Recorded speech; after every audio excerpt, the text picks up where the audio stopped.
Hello friends, नमस्कार। Once again आपका स्वागत है।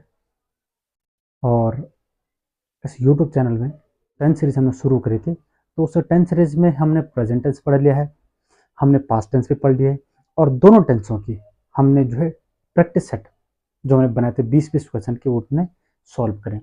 तो आज बात करते हैं आखिरी वाला टेंस, और उस टेंस को बोलते हैं फ्यूचर टेंस।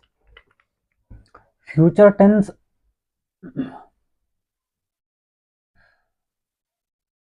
काफ़ी दुविधाजनक है, क्योंकि ये अपने में बहुत बड़ी पजल है। कहने का तो बड़ा सामान्य सा है, विल और शैल का प्रयोग कर लो। आने वाले भविष्य में कोई एक्टिविटीज़ होती हैं, कुछ क्रियाकलाप होते हैं, तो जो भी हैपनिंग्स होती हैं, जो हो रहा होता है, उसके बारे में बताना होता है कि मैं खाना खाऊंगा, मैं विद्यालय जाऊंगा, वो खाना खा रहा होगा, वह विद्यालय जा चुका होगा, वह सुबह से दौड़ रहा होगा। ठीक है, बहुत कॉमन सी चीज़ें हैं। लेकिन इससे परे, इससे हटके भी कुछ चीज़ें ऐसी होती है जिसमें एडवाइस वगैरह के बारे में बात करी जाती है, जिसमें ऑफर के बारे में बात करी जाती है, जिसमें सजेशंस वगैरह के बारे में भी बातें करी जाती है। तो वो कभी कभी क्या होता है कि वो समझना थोड़ा टिपिकल हो जाता है। इसी कारण से क्या हुआ है कि इसी कारण से जो विल और सेल, जो दो हेल्पिंग वर्ब्स हैं, उनको मॉडल वर्ब में भी रखा गया है। मॉडल वर्ब जब पढ़ेंगे तो उसमें सजेशन के बारे में बात करी जाएगी, उसमें एडवाइस के बारे में बात करी जाएगी, उसी में ऑफर वगैरह के बारे में बात करी जाएगी। ठीक है। तो और यदि हम फ्यूचर टेंस पढ़ते हैं तो फ्यूचर टेंस में बड़े कॉमन से फॉर्मल इनफॉर्मल जो बातें होती है, उन बातों के बारे में बातें करी जाती है जनरल तौर पर।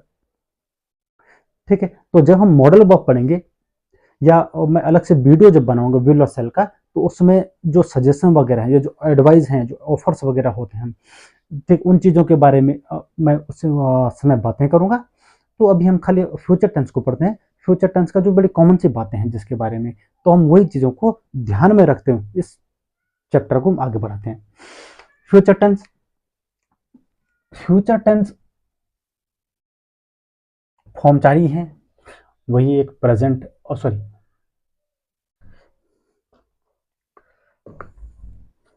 वही एक इंडेफिनिट है, कंटिन्यूस भी होता है, और परफेक्ट भी होता है, परफेक्ट कंटिन्यूस टेंस भी होता है।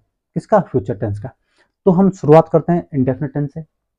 इंडेफिनिट का मतलब होता है, इसका मीनिंग जो है, या सिंपल फ्यूचर टेंस बोले या फ्यूचर इंडेफिनिट टेंस बोले, इसमें कि जो आने वाले भविष्य में, कुछ भविष्य में ऐसी बातें, जो कॉमन सी बातें, बड़ी सामान्य सी बातें होती है, तो उन बातों को एक्सप्रेस करने के लिए प्रयोग किया जाता है फ्यूचर टेंस का। ठीक है। अब हम रूल पे आते हैं। पॉजिटिव से शुरू करते हैं। पॉजिटिव में जैसे रूल होता है, भाई सब्जेक्ट होगा, ठीक है, विल ऑब्लिक सेल। विल साल में से कोई एक आएगा, वर्ब अपने कौन से फॉर्म में रहेगी? फर्स्ट फॉर्म में। और वर्ब कौन है? Main verb. और साथ में क्या रहेगा? ऑब्जेक्ट रहेगा। हमने प्रेजेंट टेंस पढ़ा था, तो मैंने कहा था कि प्रेजेंट टेंस जब ध्यान से पढ़ेंगे तो फ्यूचर टेंस हो चाहे पास्ट टेंस हो, उसको इतना ज्यादा मेहनत हमें उसके ऊपर करनी नहीं पड़ेगी। तो चलो ठीक है, फिर भी देख लेते हैं इसको। अब इसमें क्या होता है कि विल का प्रयोग यूज कहां होगा और सेल का यूज कहां होगा। अब आपको यदि पर्सन के बारे में पता हो कि फर्स्ट पर्सन कौन होता है, सेकंड पर्सन कौन होता है, थर्ड पर्सन कौन होता है, तो फर्स्ट पर्सन मैंने जैसे जो बातें करता है, स्पीकर जिसको बोलते हैं, तो वो फर्स्ट पर्सन होता है। फर्स्ट पर्सन में क्या होता है? फर्स्ट पर्सन, इसमें आई और वी होता है। सेकंड पर्सन कौन होता है? हमेशा लिसनर माना जाता है, जो बातों को सुनता है, उसमें एक ही आदमी होता है, यू होता है। और थर्ड पर्सन जो होता है, वी वो टॉक अबाउट, जिन चीज़ों के बारे में हम बातें करते हैं, उसको थर्ड पर्सन बोला जाता है। जैसे ही का प्रयोग किया जाता है, सी का प्रयोग किया जाता है, इट का प्रयोग किया जाता है, हम दे का भी प्रयोग करते हैं। ठीक है। We also use the noun. Noun का मतलब क्या होता है? Noun means the name. What is the noun? Noun is the name. Noun is the name of a person, place और थिंग। डेफिनेशन है, लेकिन आपको कॉमन बहुत सामान्य शब्दों में इस चीज को रखना, नाउन को याद रखना है। तो नाउन का सीधा सा मतलब है, नाउन इज द नेम। किसका? ऑल द थिंग्स, हर वो चीज का, दैट इज विजिबल और इनविजिबल, वो दृश्यमान हो चाहे अदृश्यमान हो, दैट इज लिविंग थिंग, वो सजीव हो और नॉन लिविंग थिंग, या वो निर्जीव वस्तु हो। हर प्रकार की वो चीजें जिनको है, उनका एग्जिस्टेंस है, उनका अस्तित्व है, वो सब क्या, उनका एक नाम होगा, और जिसका नाम है वही अपने आप में एक नाउन होता है। वो प्लूरल हो सकते हैं, वो सिंगुलर हो सकते हैं, काउंटेबल हो सकते हैं, अनकाउंटेबल हो सकते हैं, कुछ भी हो सकते हैं, लेकिन होंगे वो नाउन है। ठीक है, तो फर्स्ट पर्सन कौन होता है? बोलने वाला। सपोज मैं बातें कर रहा हूं तो अभी कौन है? मैं फर्स्ट पर्सन हूं। आप वीडियो देख रहे हैं, ठीक है, तो मैंने आपका प्रयोग किया, तुम का प्रयोग किया गया, तो तुम या आप जो है वो कौन सा माना जाता है? वो सेकंड पर्सन है। जो सुनने वाला था, हमें सुनने वाले को यूं ही कहा जाता है। अब थर्ड पर्सन की भाई जैसे वह कहाँ था, या हम टेंस के बारे में बातें करें तो टेंस क्या है? ये थर्ड पर्सन हो गया जिसके बारे में बात कर रहे हैं। वह कहाँ जा रखी है, तो वह कौन है? वो जो लड़की है उसके बारे में पूछा जा रहा है, तो वो थर्ड पर्सन है, हम उसके बारे में बात करें ना। मैं बोल रहा हूं, आप सुन रहे हैं, तो दो जो आप यहाँ पे प्रेजेंट है, जो उपस्थित हैं, वो तो है, जो तो बोल रहा है वो कौन है? उसमें फर्स्ट पर्सन। जो सुन रहा है वो भी उपस्थित है, वो सेकंड पर्सन। थर्ड पर्सन वो एब्सेंट भी हो सकता है, वो प्रेजेंट भी हो सकता है, लेकिन हम बातें उसके बारे में करते हैं, तो वो थर्ड पर्सन माना जाता है। ठीक है, तो सेल का जो प्रयोग होता है वो होता है आई और वी के साथ, मीन्स इसका प्रयोग किया जाता है फर्स्ट पर्सन के साथ। सेकंड पर्सन कौन है? यू हो गया। थर्ड पर्सन कौन है? ही है, सी है, इट है, दे है, और नेम, नाम है। नेम बोलो चाहे नाउन बोलो एक ही बात है। ठीक है, तो हमें क्या पता चल जाता है कि भाई जो तो विल का प्रयोग इनके साथ किया जाएगा और सेल का प्रयोग इन दोनों के साथ किया जाएगा। हर बार नहीं किया जाएगा, ये भी ध्यान रखिए, हर बार भी नहीं किया जाएगा। कई जनरल टॉक्स होते हैं, ठीक है, या कोई एक सामान्य से स्टेटमेंट वगैरह जो होती हैं, या कोई ऐसे सामान्य से इवेंट्स वगैरह होते हैं, वहां पे तो इसी प्रकार से चलता है कि विल का प्रयोग you, he, she, it, they name के साथ किया जाता है, और सेल का प्रयोग आई, वी के साथ किया जाता है। लेकिन जब कोई चीज डिटरमिन, जब कोई चीज डिटर्मिनेशन हो, डिटर्मिनेशन दृढ़ निश्चय के साथ हो कही जाए, जैसे यह है कि भाई आई शैल गो, आई शैल गो मैं जाऊंगा, श्योर नहीं है, ठीक है, जा भी सकता हूँ नहीं भी जा सकता हूँ, लेकिन मैं बोल दिया कि मैं जाऊंगा। विल यू गो, तुम जाओगे? यस आई शैल गो, हाँ मैं जाऊंगा। अब श्योर नहीं, लेकिन यदि मैंने इस बात को लिख दिया कि आई विल गो, तो इस आई विल गो का मीनिंग थोड़ा ज्यादा है।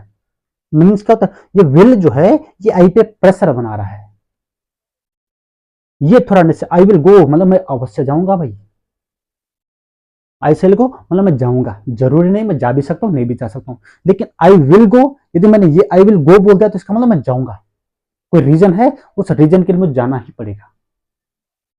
क्लियर है?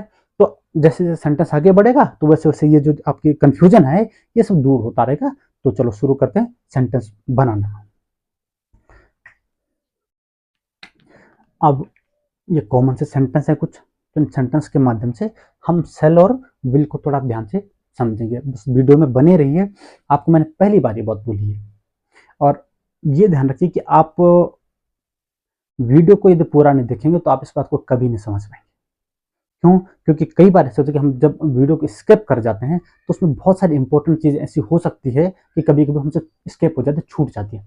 तो कृपया करके जब भी है, जो भी वीडियो है, वो किसी की भी वीडियो हो, वो किसी का भी लेसन हो, कोई भी चैप्टर हो, कहाँ भी पढ़ रहा हो, कौन पढ़ा रहा हो, हमेशा उसको ध्यान से देखिए, ताकि आपको चीज़ें जो बड़ी क्लियर हो जाती हैं।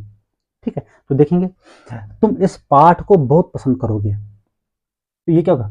यू, यू का प्रयोग किया गया, तो यू के साथ किसका प्रयोग किया? विल का। You will like this lesson very much. Clear है? यू सेकंड पर्सन है तो विल का हमने प्रयोग किया है। वो पार्टी में होगा या रहेगा तो क्या बनेगा? He will be at the party.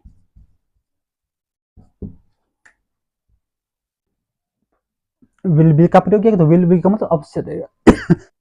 Train station पर 8 बजे सुबह पहुंचेगी, तो क्या बनेगा? The train will reach the station at 8। आप इसको एम कर सकते हैं या आप इसको क्या कर सकते हैं? इन द मॉर्निंग कर सकते हैं,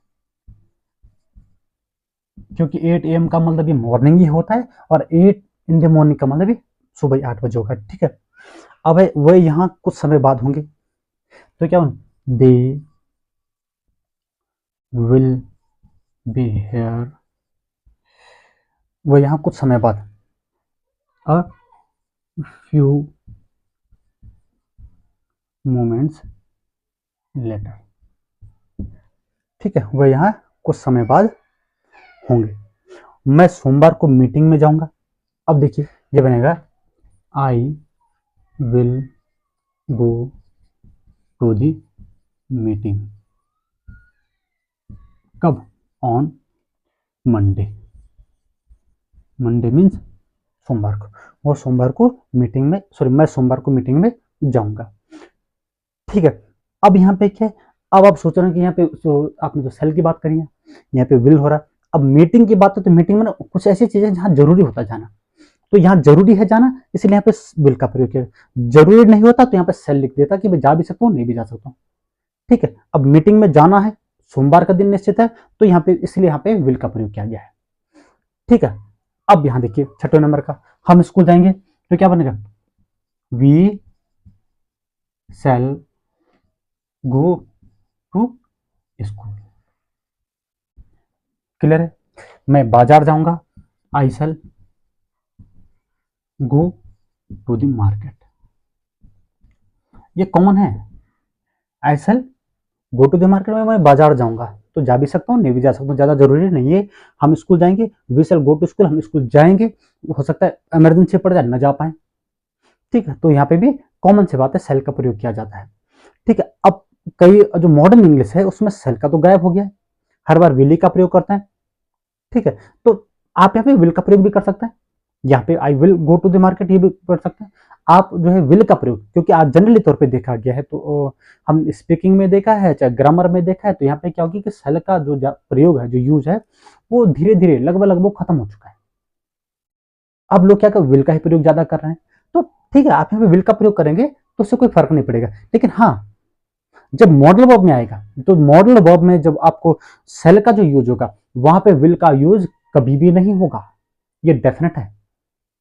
ठीक है, ये इंडेफिनेट है, सिंपल चल रहा है, टेंस चल रहा है, तो टेंस में आप इन चीजों को बिल्कुल मॉडिफाई कर सकते हैं।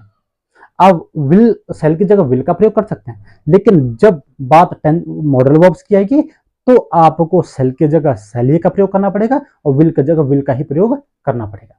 ठीक है, हम दादी का ध्यान रखेंगे तो हम क्या बोलेंगे? ठीक है, अब ध्यान रखेंगे तो भाई रखना पड़ेगा, तो यहाँ पे क्या बात हो, वी विल का प्रयोग होगा, वी विल। ठीक है, टेक केयर हो सकता है, या हम क्या हो सकता है, लुक आफ्टर हो सकता है, लुक आफ्टर ग्रैनी। ग्रैनी माने दादी माँ का, we will take care of granny. Sorry, और ये अलग है, इसको अलग रखा जाए, we will take care of granny या we will look after granny. We will take care of granny, we will look after of granny. ठीक है, तो ये बात क्लियर होगी। अब ये तो हमारा समझ आ गया है, कॉमन सी बातें हैं। अब बात करते हैं इसके नेगेटिव वाली की, और अब बात करते हैं इंडेफिनिट के नेगेटिव की, फ्यूचर टेंस के। तो फ्यूचर टेंस का इंडेफिनिट का जो नेगेटिव है उसमें रूल क्या है? सब्जेक्ट है, विल सेल है, हेल्पिंग वर्ब है। हेल्पिंग वर्ब का तुरंत नॉट आती है, क्योंकि हर बार रूल नहीं माना जाता है, क्योंकि जब भी नॉट नेगेटिव वाले सेंटेंस बनते हैं उनका प्रयोग जो नेगेटिव होता है, जो नॉट का प्रयोग होता है, वो तुरंत हेल्पिंग वर्ब के बाद और मेन वर्ब से पहले किया जाता है, जैसे यहाँ पे, या जैसे हमने पास्ट में करा है, जैसे हमने प्रेजेंट में करा है। तो shall subject will shall plus not plus verb की फर्स्ट फॉर्म प्लस ऑब्जेक्ट, इस प्रकार से। ठीक है, तो अब कुछ एग्जांपल्स के माध्यम से हम इस चीजों को समझते हैं। देखो, आज वर्षा नहीं होगी तो क्या बनेगा? It will not rain today. Clear है? आज वर्षा नहीं होगी तो it will not rain today, वह यहां दोबारा नहीं आएगा, तो ये क्या बनेगा? He will not come. आएगा कहाँ? हियर। कब नहीं आएगा? दोबारा नहीं आएगा, again. He will not come here again. हम खेलने नहीं जाएंगे तो क्या बनेगा? वी फर्स्ट पर्सन है तो किसका प्रयोग किया जाएगा? Shall, we shall. आप इसका विल का प्रयोग भी कर सकते हैं। ठीक है, आप ये मत सोचिए कि मैंने आपको विल सेल बोल रहा हूँ तो आप बिल्कुल कर सकते हैं। आप विल का प्रयोग कहीं जो फर्स्ट पर्सन उसके साथ आप कर सकते हैं बिल्कुल, क्योंकि मॉडर्न इंग्लिश चल रही है तो आप बिल्कुल कर सकते हैं। हाँ, ओल्ड मेथड था तो ओल्ड मेथड के आधार पे मैं आपको चीजें बता रहा हूँ, क्योंकि ओल्ड ऐसा है कि ओल्ड ही उसने मेन जो फोकस रखा है चीजों के ऊपर, जो शुरू में जो रूल्स बने, जो फॉर्मूलाज वगैरह बने हैं वो पुराने ही हैं। बस मॉडर्नाइजेशन, थोड़ा जब आधुनिकीकरण हुआ तो आधुनिकीकरण के साथ क्या आदमी थोड़ा मॉडर्न हो गया, तो उसने चीजों को थोड़ा क्या लेंदी नहीं लेकर उसने बिल्कुल इजी वे में रखा है चीजों को। तो बार बार ये पजल मन में न रहा कि सेल का प्रयोग मैं कहाँ करूँ, विल का प्रयोग मैं कहाँ करूँ, कैसे करूँ। तो इस पजल से हटाने के लिए इसलिए क्या किया, सेल को थोड़ा सा किनारे पे रख दिया गया है और विल का प्रयोग करना शुरू हो गया है। ठीक है, तो अब ये क्या बनेगा, वी सेल या विल नॉट क्या करेंगे, गो जाएंगे कहाँ, टू प्ले मैंने खेलने। क्लियर है। अब यहाँ पे गो ये भी वर्ब है, प्ले ये भी वर्ब है। तो अब जब नॉन फाइनाइट पढ़ेंगे तो यहाँ पे हमें पता चलेगा कि यहाँ पे इन्फिनेटिव का प्रयोग क्या गया। जब दो वर्ब एक साथ आती है तो पहली वर्ब फाइनाइट वर्ब और दूसरी वर्ब नॉन फाइनाइट, जिसमें इन्फिनेटिव का प्रयोग किया जाता है या पार्टिसिपल का प्रयोग किया जाता है या जेरंड का प्रयोग किया जाता है। तो हम पढ़ेंगे तो तब हम इस चीज को अच्छे से समझ पाएंगे। ठीक है, फिर चौथा, मैं कल एक गीत नहीं गाऊंगा तो क्या बनेगा, आई शैल नॉट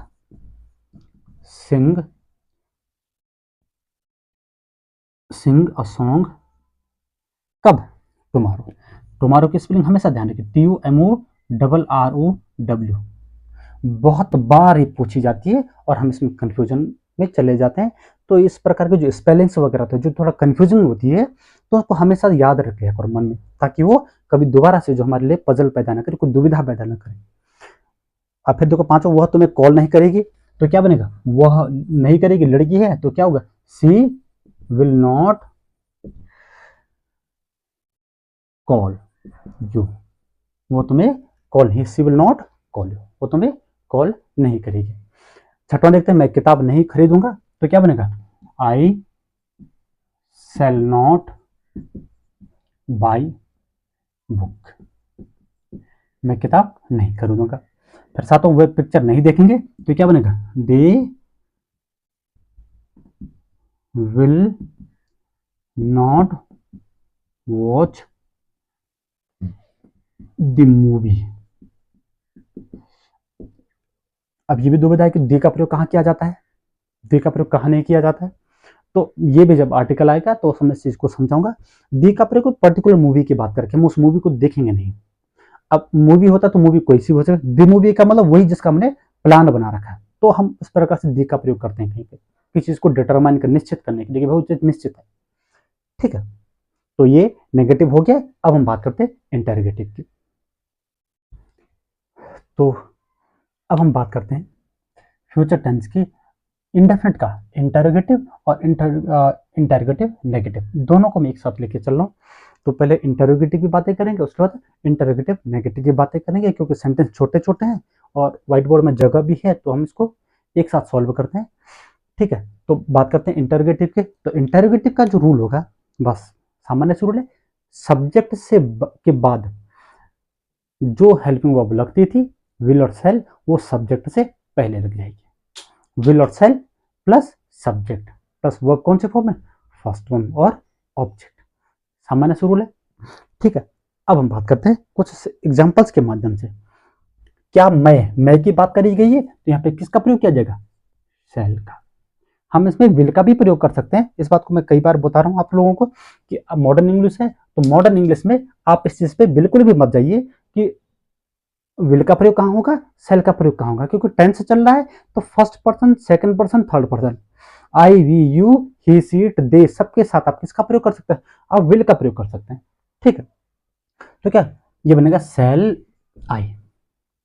मैं क्या करूंगा, उन्हें अंग्रेजी पढ़ाऊंगा तो मैं पढ़ाऊंगा सेल आई टीच, क्या, किसको, देम, उन लोगों को, क्या, इंग्लिश, क्या उन लोगों को या मैं उन्हें इंग्लिश पढ़ाऊंगा, अंग्रेजी पढ़ाऊंगा। दूसरा, क्या वे नदी में नहाएंगे तो क्या बनेगा, अब वे है थर्ड पर्सन है तो यहाँ पे किसका प्रयोग किया जाएगा, विल दे, नहाने के लिए बाथ, विल दे बाथ कहाँ, इन दी रिवर। ठीक है, फिर द रिवर का मतलब ये है कि नदी एक पर्टिकुलर नदी है जो आसपास होगी जहाँ पे वो कंडीशन बता रहा है।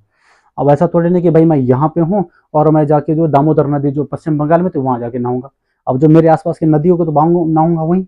ठीक है, तो इसीलिए दी का प्रयोग किया गया है, पर्टिकुलर जगह पे कोई पर्टिकुलर नदी जो बहती है उसी की बातें कर रहा है। क्या परवेश नई गाड़ी खरीदेगा तो क्या बनेगा, विल प्रवेश क्या करेगा, खरीदने के लिए, बाय क्या, अ न्यू कार। क्या वह या प्रवेश नई गाड़ी खरीदेगा, तो विल प्रवेश बाय अ न्यू कार। अब क्या प्रवेश पुरानी गाड़ी बेचेगा, तो क्या करेगा, तो ये बनेगा विल प्रवेश, प्रवेश क्या करेगा, सेल, SE विल प्रवेश सेल ओल्ड कार। ठीक है, आप यहाँ पे हिज भी कर सकते हैं इस ओल्ड कार, क्योंकि गाड़ी अपनी है तो अपनी ही बेचेगा, ऐसा तो नहीं कि पड़ोसी को उठा के लाके बेच देगा, बेचेगा तो अपनी गाड़ी है, तो ओल्ड कार कर सकते हैं, दी ओल्ड कार से कर सकते हैं, हिज ओल्ड कार से कर सकते हैं, तीनों आपके option, old car, the old car और हिज ओल्ड कार, तीनों में एक ही बात है।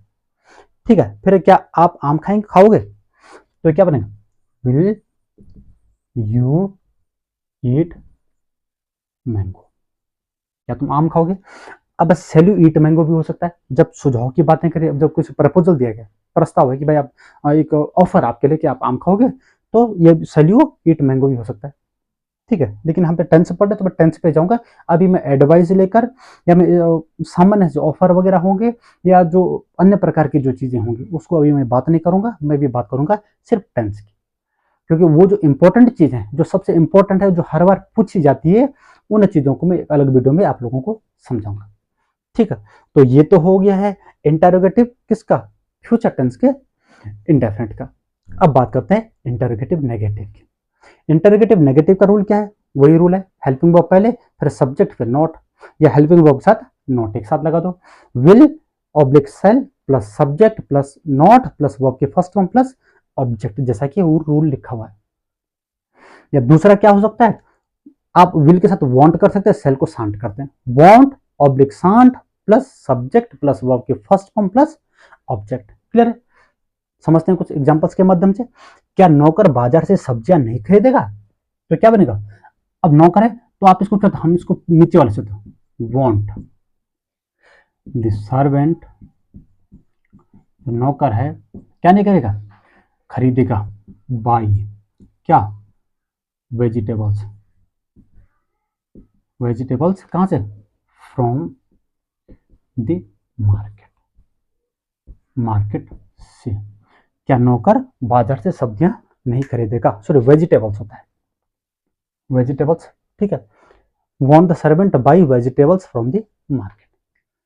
ठीक है, अब बात कर दूसरे, क्या मैं भाषण नहीं दूंगा, तो इसमें क्या करते हैं, हम करते हैं सांट, SHANT, सांट, आई क्या नहीं दूंगा, गिव अ स्पीच, एक भाषण। Clear, shan't I give a speech. क्या, सॉरी, क्या चोर मुझे देख कर नहीं भागेगा, तो इसका क्या बनेगा। ठीक है, तो ये बन के, अब वांट हमने कर दिया तो विल नॉट का प्रयोग कर लेते हैं, विल द थीफ नॉट, भागने के लिए, रन अवे, क्या देखकर, मुझे देखकर, इसका मतलब होगा आफ्टर सीइंग मी, माने मुझे देखकर। ठीक है, और एक क्वेश्चन मार्क यहाँ पे रहेगा, will the thief not run away after seeing me, या won't the thief run away after seeing me. ठीक है, फिर क्या मैं उसे शादी का प्रस्ताव नहीं दूंगा, तो क्या करूं, ये हो जाएगा शैल आई नॉट गिव क्या, उसे, हर, क्या नहीं दूंगा, shall I not give her a marriage proposal. ठीक है, प्रपोजल, प्रपोजल में प्रस्ताव शादी का, क्या वह मेरा, ठीक है, पीछा नहीं करेगा, तो ये बनेगा won't he follow me, follow me। ठीक है, won't he follow me, क्या वो मेरा पीछा नहीं करेगा। तो इसी के साथ हमारा जो फ्यूचर टेंस का इंडेफिनिट सिंपल फ्यूचर टेंस है वो पूरा होता है। अब जो नेक्स्ट वीडियो बनेगा ठीक है, उसमें कंटिन्यूस पढ़ेंगे, उसके बाद परफेक्ट पढ़ाऊंगा, उसके बाद परफेक्ट कंटिन्यूस टेंस, और उसके बाद जो विल और शैल वाली बातें हैं, या तो मैं इसको शॉर्ट्स के माध्यम से समझा दूंगा, या एक शॉर्ट वीडियो के माध्यम से आप लोगों को इस चीज़ के बारे में अवगत करा दूंगा, आप लोगों को बता दूंगा, और आपके मन की जितनी भी शंकाएं हैं, जो डाउट्स आज तक आपके मन में आ रहे हैं, वो सारे क्लियर हो जाएंगे। बस आपको वीडियो जरूर देखनी है, आप इस चीज़ पे बने रहिए। और तब तक के लिए धन्यवाद, मिलते हैं नेक्स्ट वीडियो में।